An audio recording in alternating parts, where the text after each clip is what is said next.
El siguiente tema, presente y futuro de la telesalud en el Perú y la región, a cargo del señor Steve Canto Rondón, especialista en proyectos TILATAM en MediHubs, Perú.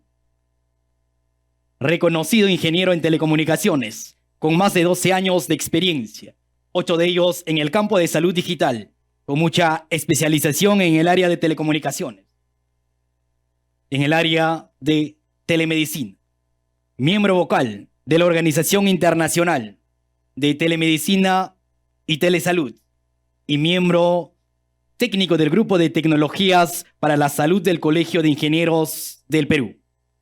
Adelante, por favor.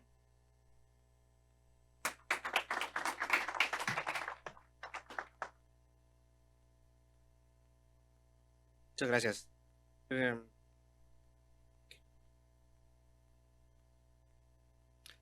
Bien, ¿cómo están todos? Buenos días. Gracias a todos por este espacio muy importante. Agradezco a la organización, agradezco a Sandra, a Franco por el evento y por tener esta oportunidad de compartir esta pequeña presentación. Espero que sea de su agrado. Bien, empezamos, por favor. Siguiente página. Bien, voy a mencionar brevemente sobre la evolución normativa del país. Yo creo que es importante mencionarlo porque Perú ha desarrollado bastante iniciativa y esfuerzo para impulsar la telesalud y la telemedicina. Y esto no es algo que nace recién estos últimos años con la llegada de la pandemia, sino que tenemos el esfuerzo desde muchos años atrás. Por ejemplo, empezamos en el 2003 con una iniciativa que se formó por el Ministerio de Transporte y Comunicaciones. Esto es toda la evolución normativa. No voy a ser muy específico, detallado, porque nos va a tomar tiempo, pero sí lo voy a mencionar las más importantes. Y entre una de ellas fue la del 2008, la norma técnica de telesalud, que es la norma más longeva que se tiene y que hasta la fecha del día de hoy todavía hay términos que se sigue utilizando. Todavía está vigente ciertos términos y que todavía no se derogan. Así que esto fue la primera norma que en el país nos sirvió para poder mostrar cómo se hace la telesalud, cómo se hace la telemedicina y qué tipo de telemedicina deberíamos hacer. Luego, en el año 2016, se creó una norma que nos da un input muy importante en el país. Creamos una ley, la Ley Marco de Telesalud, la ley en la cual el gobierno peruano le pone bastante interés y le da como una política que debe impulsarse esta nueva servicio que va a mejorar la salud de las personas, especialmente las que se encuentran en las zonas más alejadas. Entonces, creamos una ley, se creó un decreto legislativo, en el mismo año modificó ciertas definiciones y se trabajó con estas normas. Siguiente, por favor. Bien, fuimos trabajando con esas normas, se crearon unas directivas, se crearon unos lineamientos, pero llegó la pandemia. Y la pandemia formó que todas las atenciones presenciales se conviertan a virtual. Pero esto no era factible con la norma vigente. Y una de las partes de las normas que bastante se observó era la modalidad de atender un servicio a distancia donde el paciente esté en casa, en domicilio. Esto no era factible con la norma vigente. Es por tal motivo que la norma tuvo que modificarse una vez más. Se creó una modificación de la ley con el decreto legislativo 1490 y se creó nuevos servicios de telemedicina que voy a mostrar el día de hoy. Asimismo, tenemos actualmente un reglamento de la telesalud de la nueva modificación y con esto nacen otras subnormas de las cuales se están modificando y están perfilándose a nivel de país. Estas normas son lineamientos básicos que regulan la telesalud de telemedicina tanto en el sector privado como en el sector público. Y bueno, la tenemos descritos. Sin embargo, todavía tenemos algunas limitaciones. Hay ciertos vacíos que todavía a veces cuestan trabajo entender y tenemos que consultar al Ministerio de Salud, pero tenemos una base bastante fuerte en la parte normativa y eso es algo que tal vez nos diferencia de otros países. Hemos trabajado más en normas que tal vez más en implementación, uso de tecnologías, ¿no? Eso es algo que ha sido un poco limitante y a veces cuando compartimos espacios con otros expertos internacionales, siempre debatimos por qué la norma fue antes la tecnología. Debería ser al revés. Primero tenemos que la tecnología, implementarla, explorarla y en base a esto recién normarla, ¿no? Bueno, el caso en el Perú fue distinto. Y de hecho que sacar una norma como estas fue un gran reto, porque hubo bastantes aportes, opiniones, debates de la parte de la academia, del colegio médico, hubo parte de instituciones gubernamentales, las aseguradoras en salud, o sea, fue un poco difícil llegar a un acuerdo, pero logramos tener esas normas. Siguiente, por favor. Bien, en este año sí tuvimos dos normas, bueno, las más destacadas que podemos tener con relacionada a telesalud fue el lineamiento del personal de salud de telemedicina. Ahora existe una norma que regula cómo deben trabajar los profesionales de salud en telemedicina y sacamos una norma que establece los estándares de transacción de receta electrónica y prescripción y dispensación.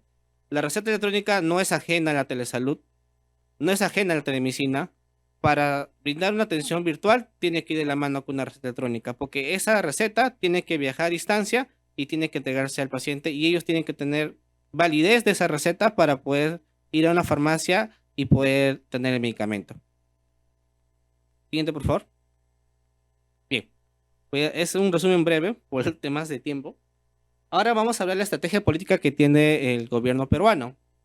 De todas las normas que ha impulsado el gobierno peruano, tenemos esta que es la más importante, la agenda digital en el sector salud.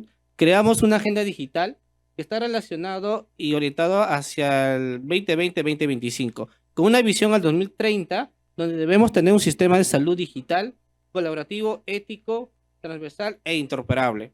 Y parte de estos objetivos principales, entre ellos tenemos un objetivo principal de la telesalud, que es la conducción, promoción de la interoperabilidad y también impulsar que se implemente y se fortalezca la telesalud. Así que esta es la mirada a nivel de gobierno. Se están haciendo muchos esfuerzos. Es una oportunidad muy importante para mi país porque estamos generando bastantes espacios y esto se está cultivando en todos los sectores. Desde la academia, en la formación de profesionales de salud, están cultivando profesionales con conocimiento de telesalud. Desde la parte privada están desarrollando soluciones y están dándole más fuerza a poder desarrollar la telesalud, telemedicina. Y en la parte pública, ni qué decir, están invirtiendo más. Tenemos oportunidad de poder apoyar a que muchas entidades en provincias, a municipalidades, gobiernos regionales, la sede central, el Ministerio de Economía y Finanzas, entre otros, puedan apostar e impulsar por la telesalud, por la telemedicina. Así que es un buen espacio el cual estamos viviendo y bueno, en cierta forma la pandemia nos ha ayudado a lograr tenerlo. Siguiente, por favor. Y bueno, cuando hablamos de telesalud, telemedicina, es importante describir cómo nos organizamos, ¿no? Porque en muchos países la organización es distinta. En mi país, telesalud se divide en 4 ejes. Tenemos 4, la telemedicina, que es la parte prestacional, la telecapacitación, que es la parte de fortalecimiento de capacidades, la teleinformación, educación y comunicación, que es brindar información, capacidades dirigidas hacia la población, y la telegestión, que es todas las actividades, articulación que se manejan a distancia. Dentro de la telemedicina tenemos 5 rubros que se están fortaleciendo, que es la teleorientación, consulta y asesoría hacia los pacientes, la teleconsulta, que se brinda una consulta especializada con la posibilidad de dar una prescripción médica, el telemonitoreo, que es el seguimiento y control de atenciones a distancia, teleapoyo al diagnóstico, que es todo lo que es atención de imagenología a distancia, y teleinterconsulta, que es brindar una atención entre instituciones de salud, entre IPRES. Bueno, esto está descrito en el decreto legislativo 1490. Siguiente, por favor. Y bueno, las modalidades de atención también se han descrito y se han visto de la mejor manera, ¿no? 3 de ellas se pueden realizar de manera directa con el paciente, usando medios digitales, como acceso a Internet, e incluso en las zonas más alejadas donde no había posibilidad de tener una conexión con Internet, se han utilizado mediante llamadas telefónicas. Hubo iniciativa de implementar, por ejemplo, un call center, y mediante el call center recibir llamadas telefónicas y atender al paciente por ese medio. Estos son la teleconsulta, teleorientación, telemonitoreo, y los servicios especializados de telemedicina, donde realmente tienes que tener infraestructura, tienes que tener un equipo de videoconferencia profesional, un buen sistema de procesamiento de imágenes. Están, por ejemplo, la teleinterconsulta o teleapoyo al diagnóstico, ¿no? No podemos hacer ese tipo de consultas si no tenemos equipamientos, herramientas digitales que sean sofisticadas. Siguiente, por favor. Bueno, Vamos a ver qué principios tiene la telesalud, ¿no? La telesalud en el Perú es una política nacional. Eso está ya definido con la ley. Estamos impulsando telesalud. Existe un plan de implementación de telesalud y está demostrado que la telesalud corta brechas de comunicación, acerca la salud, acerca a los especialistas a los pacientes, especialmente en las zonas más alejadas, y se puede implementar en todo tipo de instituciones, sean desde el primer nivel de atención hasta las más avanzadas, que es el tercer nivel de atención. Incluso tenemos experiencia de implementarlo a atenciones con otros países, con hospitales extranjeros con los cuales se han tenido casos de éxito para atender a distancia. Y estamos implementando más de 2.600 IPRES a nivel nacional, tanto en la parte de gobierno como en la parte privada, es salud, entre otros. Estamos creando una red nacional de telesalud. Cuando me preguntan, ¿qué es una red nacional de telesalud?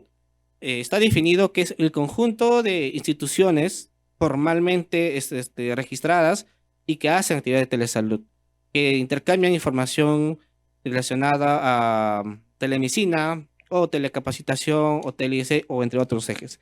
Estamos creciendo grandemente y lo más interesante es que este crecimiento ha sido exponencial. Ahora lo vemos de las cifras, pero no ha sido un crecimiento idóneo, ¿no? Ha sido chocante, se puede decir radical, porque muchos profesionales de salud no han estado preparados para este cambio. La pandemia los ha forzado y muchos de ellos, pues en el camino, les ha costado trabajo adaptarse. Siguiente, por favor. La telesalud es un gran desafío. Estamos diseñando una época histórica de telesalud en el Perú. Nos ha costado trabajo y, de cierta forma, se están haciendo muchos esfuerzos en distintas entidades públicas o privadas. Pero esto nos da una posibilidad de tener una modernización. Estamos generando un cambio y el cambio llegó para todas las personas, ¿no? A este cambio nosotros lo estamos denominando transformación digital en salud. Estamos transformando la forma de trabajar, la forma de convivir con los pacientes, la forma de cómo poder intercambiar información clínica y cómo adoptar tecnología que anteriormente no se podía tal vez utilizar porque se desconocía o porque tenían miedo de utilizarla. Siguiente, por favor. Bueno, esta es una gráfica tomada por fuente de información del GIS-MINSA, del Ministerio de Salud, donde se demuestra la evolución del uso de la telemedicina en el país. Como podrán visualizar, desde años anteriores, antes de la pandemia, había atenciones. No se ve, bueno, se ve como cero, pero si lo vemos más, ponemos un zoom máximo, van a ver que sí hay, solamente que es mínimo comparado con el pico de pandemia que tuvimos. Se utilizara, pero no se tenía tanta producción, no había tanto interés de uso de telemedicina porque había bastante sesgos, hubo desconocimiento, había el debate de la ética legal en uso de atención virtual, las normas eran débiles, no hubo presupuesto para impulsar, para invertir en telemedicina, la gestión del cambio era muy, muy frustrante, muchos profesionales de salud, incluso tomadores decisores, no podían apostar por telemedicina. Entonces era difícil implementarla en esas épocas. Llegó la pandemia y lamentablemente esto fue radical. Todos tenían que usarlo y es por eso que tuvimos un pico bien alto con la pandemia. Y es porque muchas atenciones que eran presenciales se convirtieron virtuales. Es más, los pacientes no podían acercarse a los establecimientos de salud, no podían acercarse a los hospitales, no podían acercarse a las clínicas. Esto generó un gran problema en el sector. Tuvieron que adoptar telemedicina y muchas de ellas no estaban preparadas, no tenían buena infraestructura, tecnología, existía vulnerable información, se tuvieran que hacer rápidamente evaluaciones, mejora, adaptaciones, entre otros. Todos tuvimos que implementar telemedicina de la mejor forma posible. Y bueno, como llegaba la pandemia, y bueno, la pandemia ya es una nueva normalidad, ya se fue estabilizando y fue bajando las atenciones. Y esas curvas que ven de bajada es porque gran parte de profesionales de salud regresaron a la parte presencial. Entonces, la normalización de la telemedicina va tomando forma y va yendo de bajada. Y bueno, si ven al final de bajada, no es porque ya murió, no es que murió, sino que todavía hay información que se está construyendo y no se tiene data actualizada. Pero hasta esta fecha, el mes de junio, se tenía información que todavía se está manejando telemedicina, pero la tendencia es cada vez ser menor. ¿Por qué? Porque la tendencia es usar la atención presencial. Existe todavía ese sesgo en que la presencial es mejor y cambia la forma de trabajar en la virtual. Pero eso es algo que todavía se tiene que mantener, todavía que cultivar, porque la telemedicina llegó para quedarse. Entonces, justo el día de hoy voy a comentarle cuál es la tendencia, qué es lo que se busca el futuro con la telemedicina hoy en día. Siguiente, por favor. Bueno, esto es un resumen básico a nivel estadístico que hemos encontrado en la Reunis Minsa.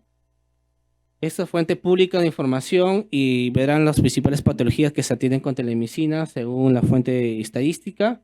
Entre ellas está la hipertensión, diabetes, anemias y otros relacionados a trastornos de ansiedad, la parte psicológica y también relacionados a COVID.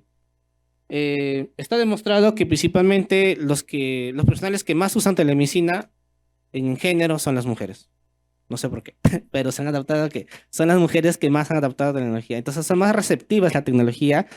Y algo interesante cuando, bueno, yo participaba en eventos, charlas, webinars similares a esta, son las mujeres que más se empoderan y participan de manera activa y hacen consultas e investigación relacionada al tema. Así que, bueno, es una cifra, es una estadística muy interesante que también los comparto. Y los profesionales de salud que más han utilizado telemedicina en todos estos tiempos, definitivamente están entre los médicos, enfermeras y obstetras. Son los tres grupos profesionales que más en el Perú han utilizado telemedicina. Siguiente, por favor. Bueno, la telemedicina se ha implementado en todo el país. Claro está que hay departamentos que han desarrollado más que otros, y esto se debe a que factores como la conectividad, el tema de gestión de cambio que han adaptado, o los decisores, ¿no? En este caso, gobernadores, directores de hospitales, han tomado la iniciativa y han dicho que se hace porque se hace y han implementado rápidamente. Tenemos entre los servicios de telemedicina que más se ha desarrollado y que tenemos más resultados que se han identificado, teleapoyo al diagnóstico. Definitivamente, ¿por qué? No tenemos muchos radiólogos en el país. Según la Sociedad Nacional de Radiología, tenemos alrededor de 300 radiólogos en el país. Y estos radiólogos están mayormente centrados en Lima, que es la capital del Perú. Y estos radiólogos viajan cada cierto tiempo a provincia. Viajan, por ejemplo, 10 días, se quedan en provincia y regresan y no vuelven hasta 15 días. A regresar de viaje, esperan una cola larga de lectura de diagnósticos por realizar. Existe un gran problema para tener resolver este problema de lectura de diagnóstico y esto se debe pues que tenemos una gran brecha. La telemedicina en este campo de apoyo diagnóstico es una buena oportunidad de trabajo. Asimismo tenemos teleconsulta, teleorientación y telemonitoreo que con la pandemia se ha desarrollado bastante. Siguiente, por favor. Bien, y esto es una imagen de referencial de cómo era la telemedicina antes de la pandemia, ¿no? Cuando queríamos implementar, queríamos convencer a la población de cómo usar la telemedicina, teníamos que viajar, hacer demostraciones, mostrar videos, adaptarnos a la conectividad básica que había, porque no siempre había una buena conexión con fibra óptica, por ejemplo, era difícil conseguirlo, y teníamos que hacer enlaces básicos y la población lo adoptaba y se convencía y lo utilizaba, ¿no? Esto era la telemedicina antes de la pandemia y así fuimos creciendo. Siguiente, por favor. Y hoy la telemedicina es ahora sí. Muchos profesionales de salud en sus centros laborales tienen un equipo de cómputo, usan software de videoconferencia, tienen un sistema de información desde lo más básico hasta lo más complejo para registrar telemedicina y pueden atender de manera virtual. Claro está que no todos tienen el mejor equipo, o sea, es variable. Algunos tienen más que otros y otros tienen lo más básico, incluso atienden desde celulares, pero tienen esa energía y esa iniciativa de continuar. Y esto también se debe a algo importante, que el gobierno fomenta que lo hagan. Incluso hay indicadores de medición donde si haces más actividad de telemedicina, puedes ser recompensado con un bono por desempeño. Entonces, en el parte del sector público se maneja así, en la parte privada es distinta, porque ellos ya establecen una formalidad y, bueno, tienen que cumplir ciertas horas porque así lo regula la entidad privada. Siguiente, por favor.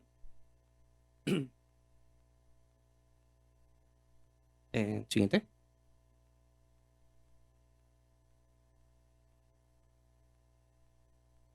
Sí, se fue. Siguiente, por favor. Listo. Bueno, vamos a hacer una mirada breve a la región. Tengo 9 minutos. Siguiente, por favor. La siguiente. Bien. ¿Cuál es la realidad en la región? Y cuando estamos en una región me refiero en este caso a Latinoamérica. Tenemos pilares fundamentales para implementar telemedicina y entre ellos está definitivamente la gobernanza. Es un impulso importante. Si los gobiernos no se involucran, no podemos sacar adelante la alfabetización digital, interoperabilidad, conectividad, presupuesto e inversión, equipo humano, las plataformas que nos permiten y los equipos que van a facilitar a desarrollar telemedicina y los problemas de salud. Voy a desglosar uno por uno. Adelante, por favor, siguiente. Definitivamente, un punto muy importante y clave para impulsar telemedicina es la conectividad. Si no la tenemos, vamos a tener resultados como esto. Pueden ver en la imagen que tenemos un equipo sofisticado, un equipo moderno. Bueno, no es tal vez la última tecnología, pero para los fines de transmisión y envío de imágenes en alta resolución, son muy buenos. Pero no podemos enviar información si que tenemos este tipo de imágenes pixeleos, pérdidas de información. Más aún si queremos captar información biomédica o información de pacientes, imagen, rasgo de la piel, entre otros. No se va a poder dar un acuerdo diagnóstico. Y esto se debe porque la conectividad todavía no es adecuada en muchas zonas rurales. Nos cuesta trabajo poder implementarla. Siguiente, por favor. Bueno, esto es un resumen de los avances de la conectividad en todo lo que es Latinoamérica. Según un estudio realizado por el CAF, el impulso de la conectividad todavía es progresivo. Como podrán visualizar, hay una cobertura grande de redes móviles, pero todavía es muy limitada. Sigue implementándose. La cobertura de redes móviles ha sido una oportunidad importante para Perú, por ejemplo, porque en zonas rurales donde no llega conexiones fijas o de fibra óptica o satelital, porque cuesta demasiado caro en unos puntos, la conectividad móvil ha sido una oportunidad para hacer telemedicina, de lo más básico o incluso telemedicina de manera asíncrona. Pero todavía tenemos una brecha grande de conectividad. Los accesos fijos se han implementado, también están centrados en capitales ciudades y como podrán ver a nivel Latinoamérica todavía tenemos como alrededor de 180 millones de personas que no están conectadas a Internet. Y esto es la limitación grande que tenemos en telemedicina. Tenemos y dependemos porque es nuestro canal, es nuestra carretera para implementar telemedicina. Así que esto es algo que todavía nos mantiene como un reto o limitante de cierta forma para poder continuar. Pero esperamos que se pueda seguir desarrollando y conforme desarrolla, desplegar más servicios de telemedicina. Siguiente, por favor. La interoperabilidad. Y bueno, creo que en este evento va a haber muchos expertos de interoperabilidad, así que no voy a pasarme algo detallado, pero solo mencionar que si no tenemos interoperabilidad, todo lo que hagamos en un sistema de información de telemedicina no va a servir, porque necesitamos intercambiar información con distintos sistemas, ¿no? Con la historia clínica electrónica, necesitamos con el tema de seguros, necesitamos con el tema de farmacias, entre otros. Entonces, la telemedicina sola, sin interoperabilidad, es deficiente. Necesitamos integrarla. Y todo proyecto de telemedicina que quieran hacer tiene que estar orientado justamente implementando buenas prácticas de interoperabilidad. Y si hablamos en campo de historia clínica, definitivamente una de ellas es la HL7. Si no podemos implementarla, vamos a tener limitantes. Y un problema grande, y muchas gracias por comentarlo, Sandra, lo describiste muy bien. Igual que tal vez en Colombia, en Perú también tenemos mucho déficit de interoperabilidad. Existen y siguen creciendo nuevos sistemas de información. Se siguen desarrollando software, pero sin mirada de interoperar. Y eso va generando más islas de información, va generando más problemas para poder más adelante interoperar. Y está demostrado que cualquier software que nace sin la mirada de interoperar está destinada al fracaso. Van a desarrollar, van a invertir bastante dinero, pero va a ser un tiempo de vida corto. Así que esto es algo que siempre lo mencionamos en todas las entidades porque hay que ser sinceros, ¿no? Si hay que hacer una buena inversión, tiene que ser completa con la mirada tecnológica adecuada. Siguiente, por favor. Plataformas y equipos. Al mismo, bueno, igual que la lámina anterior, muchos equipos y plataformas no son interoperables tampoco. No usan plataformas. Y esto es que, de cierta manera, algunos equipos no se han previsto o no se miraron usar estándares de interoperabilidad, tanto la parte de hardware como la parte de software. Entonces es algo que también tenemos que prever. Y otro punto importante es que la telemedicina tiene que adecuarse a distintos procesos, ¿no? Como podrán visualizar, el documento electrónico, la privacidad de datos que debe mantenerse, la protección de salud, la firma digital, un punto importante que siempre se tiene que prever, y es más, Perú está apostando bastante por la firma digital, pero no se implementa al 100%. El comercio electrónico, la red de telecomunicaciones, y entre otros para hacer la transferencia de información electrónica adecuada. Necesitamos crear software que estén hasta miradas y que nos permitan interactuar con todas las necesidades del ecosistema de salud digital. Siguiente, por favor. Presupuesto de inversión. Bueno, si hablamos de un presupuesto de inversión, Latinoamérica invierte bastante dinero en brindar soluciones tecnológicas en salud. Hay apuesta bastante comparado con otros continentes. Los costos de atención médica por bit son más altos que años anteriores. Bueno, de cierta forma la pandemia ha apoyado esto, ha apoyado que se pueda invertir y fortalecer tecnologías en salud. Siguiente, por favor. Y bueno, según una investigación que hemos podido realizar, entre los países que más han invertido están, por ejemplo, Argentina, está en otros países que está Uruguay, está Brasil, entre otros. Siguiente, por favor. Las gobernanzas. Bueno, de qué depende bastante que la telesalud se desarrolle bastante en cada país. Uno de ellos es la gobernanza, ¿no? Experiencias relacionadas como, por ejemplo, tenemos a Uruguay. Uruguay es uno de ellos que impulsó bastante el impulso de la salud digital, el tema de interoperabilidad, el impulso de histórica electrónica, y entre ellos integrar la telemedicina. Siguiente, por favor. Tenemos un Plan Nacional de Salud que también impulsó, por ejemplo, Argentina. Argentina, igual que Perú, tiene un plan nacional, así que esto le da input, así apostando, invirtiendo y cumplir ciertos objetivos que se han implementado. Siguiente, por favor. Tenemos Chile. Chile también tiene una propuesta colaborativa de impulsar la telemedicina en su país, y de cierta forma ya existen experiencias. Por ejemplo, una de ellas que es el hospital virtual, un modelo muy interesante que han creado y en cierta forma están generando con inteligencia artificial que muchas atenciones que son comunes se puedan automáticamente resolver, y las que son difíciles de predecir sean de manera localizada o atendida con un profesional de salud, pero de manera virtual. Sin embargo, hay experiencias y todavía se están desarrollando las mejoras del caso. Siguiente, por favor. México. México tenemos un informe relacionado al marco legal, el uso de la telemedicina. México es un país que tiene bastante experiencia con telemedicina, es más, es uno de los referentes de Latinoamérica. Sacaron sus primeras guías de telemedicina desde los años 2008 hacia adelante. No tiene políticas generales, pero las guías que le dieron forma permiten utilizar telemedicina. Sin embargo, la problemática que tenemos en México es grande, ¿no? Es un país enorme con distintas realidades y de cierta forma compartimos los problemas con otros países, son similares. Siguiente, por favor. Bien, bueno, tenemos un resumen de todo de estas gobernanzas. Aquí hay un artículo interesante elaborado por CEPAL, donde pueden ver la forma de la guía de implementación que han articulado, las mejores prácticas que se pueden realizar. Siguiente, por favor. Otro punto clave para implementar en Latinoamérica la telemedicina ha sido el equipo humano. Sin el equipo humano no se puede sostener telemedicina. Y muchos de ellos han desarrollado talentos tecnológicos, ¿no? Que han considerado que es muy importante y clave para poder sostenerlo. El tema de que manejen tecnologías para el diagnóstico, para el tratamiento, para promoción, prevención en salud, es algo que tienen que constantemente desarrollarlo. Y cuando se han hecho una evaluación sobre ellos, han considerado que es importante estos puntos que les estoy mencionando. Siguiente, por favor.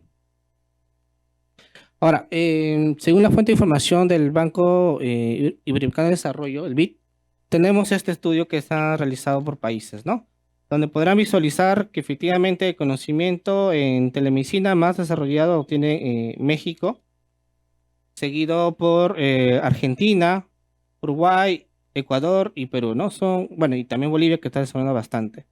Hay bastantes intenciones relacionadas por Perú, por Bolivia, pero no se ha ejecutado, pero más donde se tiene porcentaje de uso estadístico de telemedicina está definitivamente en Uruguay. Uruguay es el país de Latinoamérica que más ha impulsado y ha desarrollado este tipo de solución tecnológica. Siguiente, por favor.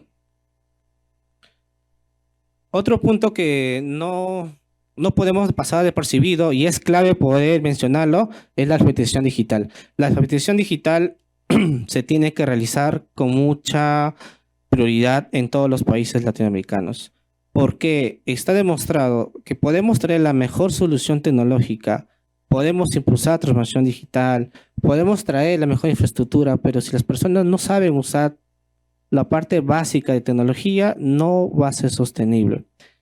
Existe a veces mucho apoyo de parte del gobierno, apoyo de parte de decisores, em, existe apoyo de entidades financieras externas, pero lo que no hay muchas veces es iniciativa o apoyo por el mismo profesional de salud que va a usar la tecnología.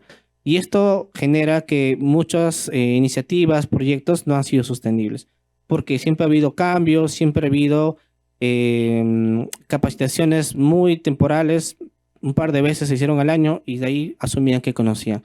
Y eso genera que con el tiempo se pierda el interés de seguir utilizando telemedicina, por ejemplo, ¿no? Y entre ellos está, por ejemplo, temas relacionados a fortalecer paciente 4.0, personal de salud, fortalecer la parte administrativa, fortalecer a los tomadores de decisores, porque son ellos finalmente que van a colaborar y apostar por la telemedicina y apostar también que todo el público general sepan que es telemedicina, incluyendo a los pacientes, porque los pacientes, si es que no conocen sus derechos y si no saben qué es telemedicina, obviamente cuando lo ofrezcan no van a sentir cómodos, van a seguir exigiendo su atención presencial. Y eso es un tema de cultura que todavía nosotros tenemos que seguir trabajando. Siguiente, por favor. Bien, pensando en futuro, ¿qué clase de enfermedades serían preocupantes en la sociedad en general? Bueno, principalmente tenemos las enfermedades respiratorias, el cáncer, que todavía sigue siendo preocupado, enfermedades cardiovasculares, la diabetes, que necesariamente se siguen tratando de manera presencial, pero existe la oportunidad de atenderlo con telemedicina. Solamente es cuestión de darle forma y que los profesionales de salud, especialistas en este campo, puedan conocer y atender. Enfermedades de transmisión sexual y entre otros. Son los que más se han identificado cuando se quiere evaluar o implementar servicios especializados en telemedicina. Siguiente, por favor. Bueno, vamos a correr un poco porque tenemos menos tiempo. El futuro de la telemedicina ya no es ajeno. El futuro ahora es hoy y tenemos que implementarlo. Tenemos que adaptar todo lo que tenemos hoy en día. Aquí tenemos un resumen de todas las tecnologías que podemos usar. La atención personalizada, la colaboración de equipo de atención. Muchos profesionales de salud trabajan de manera aislada con telemedicina, no interactúan. Algunos son muy entusiastas, otros todavía les cuesta trabajo. Y a veces el trabajo en equipo es clave, porque necesitamos interactuar, por ejemplo, hacer las interconsultas en distintas ramas, en distintas profesiones de salud. El trabajo multidisciplinario entre profesionales, por ejemplo, la parte de ingeniería puede tener mucha iniciativa de implementar herramientas tecnológicas, pero el equipo médico en cierto departamento clínico puede ser que no quiera, tenga una resistencia. Entonces, el trabajo conjunto es muy importante. La coordinación de la atención. Tener un proceso clave de cómo brindar la atención hacia el paciente es muy importante. Muchas veces tenemos iniciativas, pero no lo podemos articular o todas las personas no conocen cómo trabajar articuladamente. Ese es un punto que tenemos que formalizar. El monitoreo continuo de los pacientes. Hoy en día existen muchos aplicativos móviles. Está impulsando grandemente los wearables. Podemos tener la posibilidad de monitorear a los pacientes a distancia. Existe esa oportunidad, pero no se está dando. En el Perú, al menos, tenemos limitaciones, desconocimiento de los aplicativos o temor que lo que se está haciendo no sea adecuado, ¿no? Esto es algo que también seguimos trabajando para que se pueda desarrollar. La interoperabilidad, que definitivamente es inevitable mencionarlo. Si no tenemos interoperabilidad, todos los softwares que se generen, que se desarrollen o que se contraten de otras empresas especializadas no va a servir. Análisis operacional, analítica clínica. Hoy en día tenemos muchos datos, pero están dispersos y nadie sabe qué hacer con esos datos. ¿Quién se lleva esos datos? Empresas grandes, Facebook, se lleva Amazon. Hay datos dispersos y es por eso que ahora los datos tenemos que tener mucho cuidado con los datos que se están generando. Y el tema de controlar esos datos con consentimientos informados es algo que se tiene que también seguir impulsando. Porque así como existe la tecnología para el buen uso, también existe para el mal uso, porque hay empresas aprovechan con esa información, lo sacan provecho, la procesan y negocian y venden servicios que pueden servir para otros tomadores decisores, ¿no? El impulso de sala virtual. Bueno, tenemos una buena época en este caso de la virtualidad. Soluciones de videoconferencia, ahora no todo es hardware. Ahora existe software que te permite interactuar. La colaboración en nube ha sido algo muy interesante porque desde un celular con poco ancho de banda puedes conectarte a un hospital que maneja un equipo de profesional que puede ser de grandes marcas como Cisco, Polycom, Huawei, entre otros, porque ya podemos entender la integración en nube. Esto nos ha permitido romper muchas barreras de acceso que anteriormente no teníamos, no se podía implementar. La perspectiva del paciente. Tenemos que seguir impulsando que el paciente se sienta convencido, satisfecho con la atención virtual y la atención personalizada. Hoy en día, muchas atenciones van a ser satisfactorias si es que se centran en distintos casos del paciente. No una atención básica, rutinaria, que puede tener un profesional de salud al paciente, porque esas atenciones no permiten ganar la confianza del paciente. Necesitamos que sea una atención muy dedicada hacia el rubro de éxito que va a tener en esa atención. Siguiente, por favor. Bueno, si hablamos de futuro y de presente, una cosa que siempre he visto en las nuevas empresas que desarrollan telemedicina o en las instituciones que buscan o investigan mejorar telemedicina está la telemedicina de nicho. ¿Qué es la telemedicina de nicho? Es una telemedicina especializada en el campo clínico. Hoy en día ya no podemos hacer telemedicina de manera general. Es decir, por ejemplo, desarrollar un software y que se utilice para todas las atenciones de salud. No es factible porque las necesidades cambiaron. Hoy en día, por ejemplo, vamos a tener un cardiólogo. Él va a exigirte tener herramientas tecnológicas para desarrollar una mejor atención en su especialidad. Tenemos un endocrinólogo. El endocrinólogo necesita algunas herramientas adecuadas para llegar a un monitoreo, para medir la glucosa, para medir la hipertensión, para llevar un control de registros de las atenciones de manera mucho más especializada y controlada. Esta telemedicina de nicho nos va a permitir tener una atención individualizada, definitivamente especializada, actualizada porque constantemente se está moviendo, está actualizándose con las mejores prácticas o guías que pueda haber en ese rubro, preventiva, y eso es lo que buscamos muchos profesionales de salud. Buscamos que el paciente se atienda oportunamente antes que se agrave la enfermedad, antes que tenga un caso complejo y que sea mucho más difícil de atenderlo. Y sobre todo que sea inclusiva, definitivamente que apoye al paciente a mejorar su atención. Esto es la tendencia de la telemedicina que hoy en día se tiene que implementar. Siguiente, por favor. Y bueno, una de ellas, y es la nueva normalidad, y creo que todos los países latinoamericanos estamos con este tipo de telemedicina implementando, el sistema híbrido de atención en salud. Este sistema híbrido captura los mejores atributos de la atención presencial y virtual y las fusiona y las genera de manera que cuando sea realmente necesario se atienda al paciente de manera presencial y las demás atenciones que no son necesarias y que pueden controlarse, monitorearse a distancia, lo pasamos a virtual. Siguiente, por favor. Como podrán visualizar en esta imagen. Siguiente. Por ejemplo,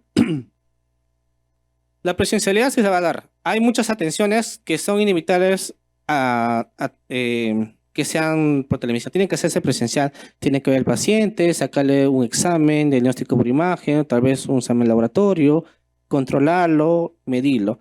Pero posteriormente a esa atención se puede continuarlo de manera virtual.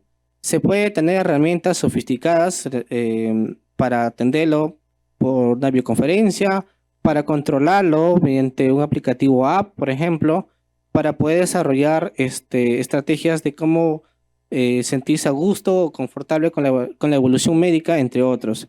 Esto es la nueva normalidad que hoy en día tenemos que apuntar. Si existe todavía, no sé, instituciones gubernamentales o compañías que están apuntando solamente a ver la parte virtual, créanme que va a ser difícil poder sostener ese tipo no sé, de producto que quieran desarrollar o de interés al cual una vez quisieran sostener y generar que tengan ganancias. Porque hoy en día está demostrado que muchos profesionales de salud hacen trabajo híbrido, atienden presencial y para no dejar la telemedicina atienden virtual. Están combinando esta nueva modalidad. Así que esta es la nueva normalidad y a la que apuntamos con la telemedicina, tenerlo hoy en día. Y bueno, creo que sería todo. Siguiente, por favor. Sí, eso es todo. Muchas gracias.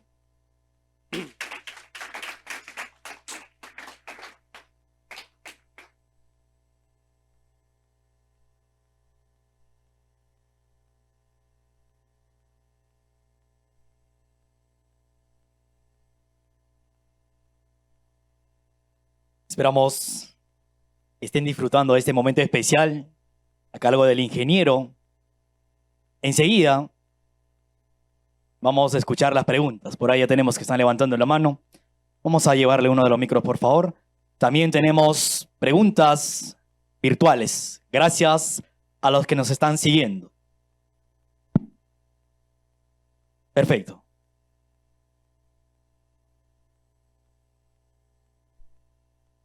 Entonces, la primera pregunta de la sala, luego pasamos a la pregunta virtual y así sucesivamente. Adelante. Hola. Gracias por la ponencia. Es muy buena, muy interesante. Creo que nos va a ayudar muchísimo entender un poco más con la experiencia que tienes el tema de la interoperabilidad y la necesidad de que sea HL7. Y la pregunta sería, ¿no? ¿Qué diferencia esta interoperabilidad con el estándar HL7 que te exigen los desarrollos que tenemos en salud frente a la interoperabilidad que se da, por ejemplo, en un sistema informático empresarial, en un ERP? Porque en un ERP que también se conecta con una serie de departamentos, contabilidad, finanzas, logística, incluso puedo colocar sensores para ver en los controles de acceso si las personas están ingresando o no a trabajar, control de huella digital y todo eso, interoperan. Todos los módulos del ERP interoperan.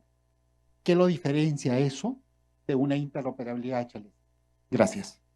Gracias por la pregunta y muy interesante.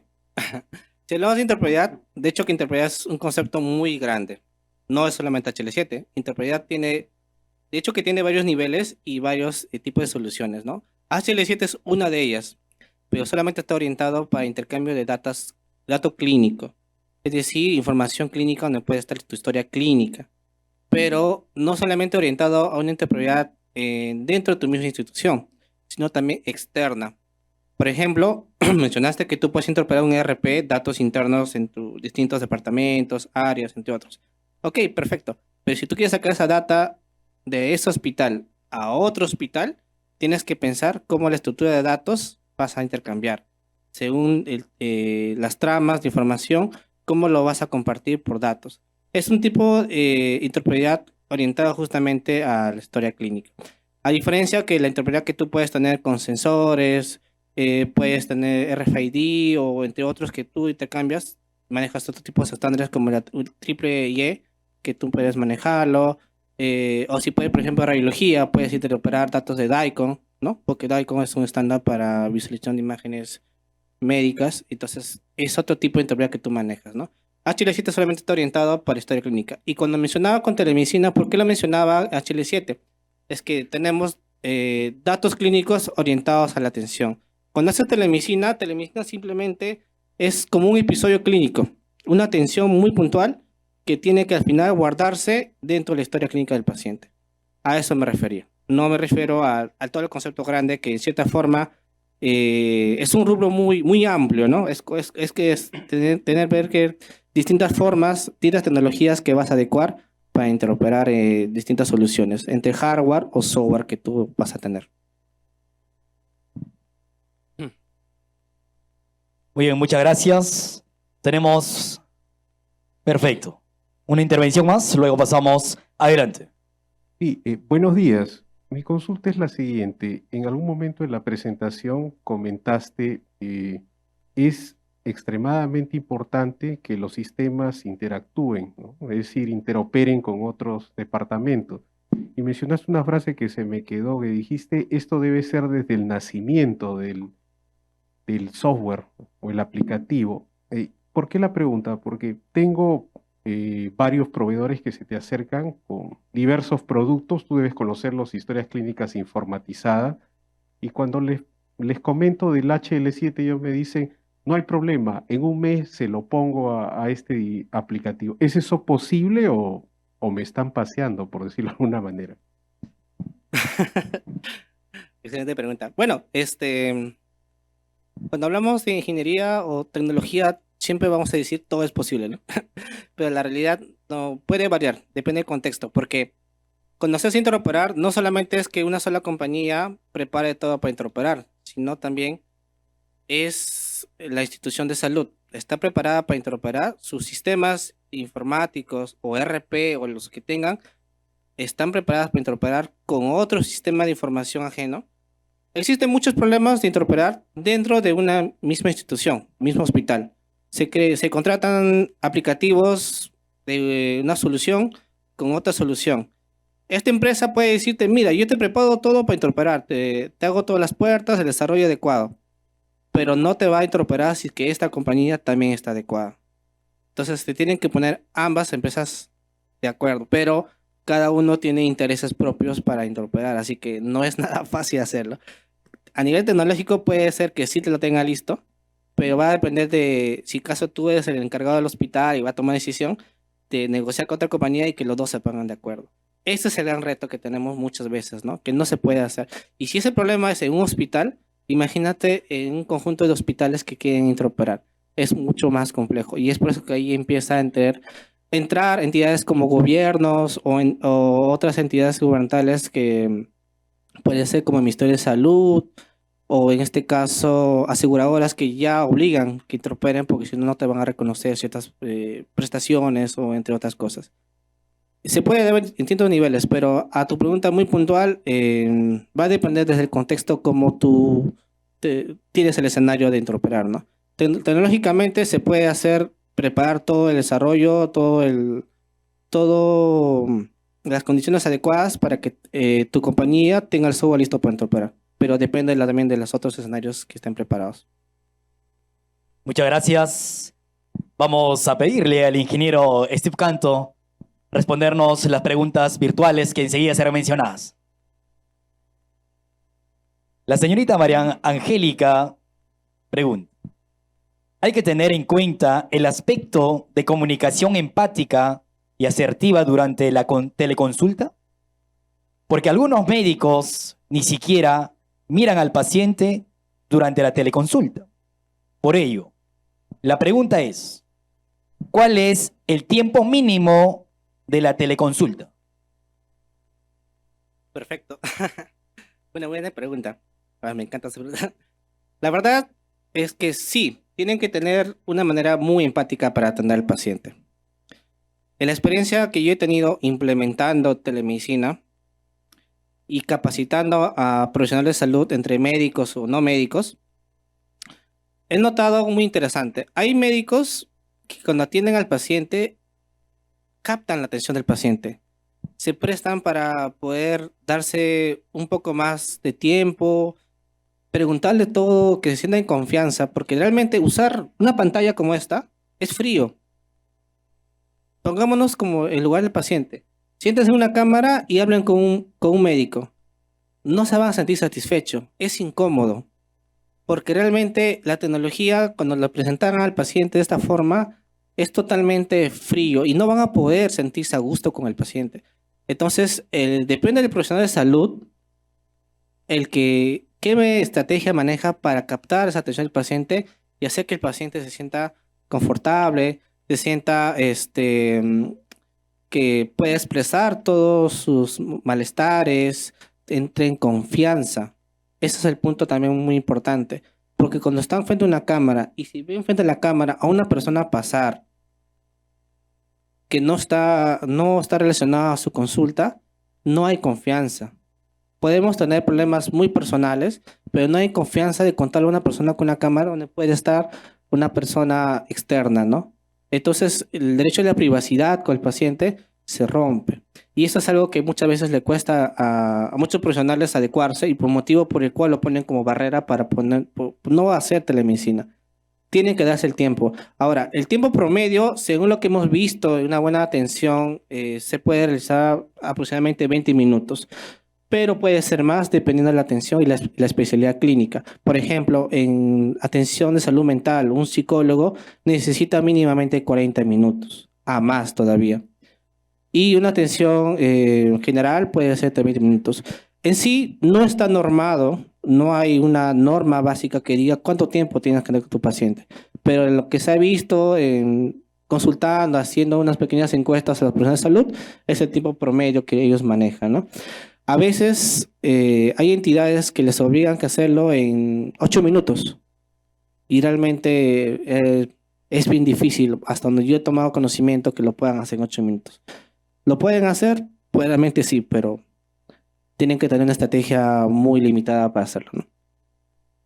Listo, muchas gracias. Agradecemos al ingeniero Steve Canto por acompañarnos, por discernir su conocimiento. Muchas gracias.